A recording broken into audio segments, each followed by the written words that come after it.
আসসালামু আলাইকুম রহমতুল্লাহি ওয়া বারাকাতুহু। প্রিয় দর্শক শ্রোতা, কেমন আছেন?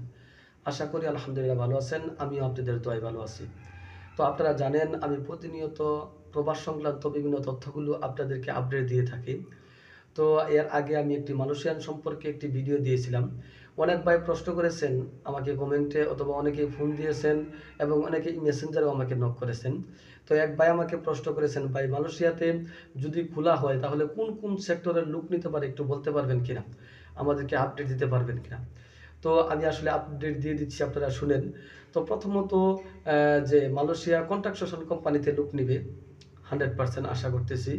এবং মালয়েশিয়া ইলেকট্রনিক কোম্পানিতে লোক নিবে, এটাও 100% আশা করতেছি। মালয়েশিয়া পাম অয়েল কোম্পানিতে লোক নেবে, হ্যাঁ এখানে তো নিবি 100%। পাম অয়েল কোম্পানিতে লোক নিবে আশা করতেছি।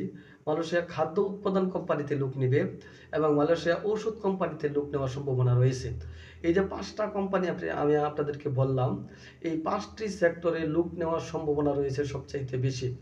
এবং আপনারা যারা বই করেন নাই, তারা দ্রুত বই করে হাতে রাখতে পারেন। এবং আপনাদের বিশ্বস্ত যে এজেন্সিগুলো আছে, আপনাদের কাছের যে মানুষগুলো আছে, তাদের সাথে হয়তো যোগাযোগ করতে পারেন।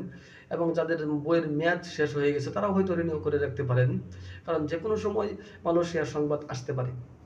আরেকটি বিষয় হচ্ছে যে, আপনারা আমাকে অনেকেই ফোন দিয়ে রিকোয়েস্ট করেন, ভাই আমার বইটা আপনার কাছে দিতাম, ভাই বইটি নিতেন। আসলে ভাই বিষয়টা হচ্ছে, দেখেন আমি বিভিন্ন কান্ট্রি থেকে যখন লোক নিয়োগ বিজ্ঞপ্তি দেয়, আর এবং সেই ভিসাগুলো বা লোকগুলো বিভিন্ন এজেন্সি ভাগাভাগি করে নিয়ে যায়। তো আমি খুব ছোট্ট মানুষ, আমি খুব অল্পকের সংখ্যক কিছু লোক পাই বা ভিসা পাই, সেগুলো ভাই আগেই কালেক্ট হয়ে যায়, আগেই সেগুলো মানে মানুষ বুকিং দিয়ে দেয়।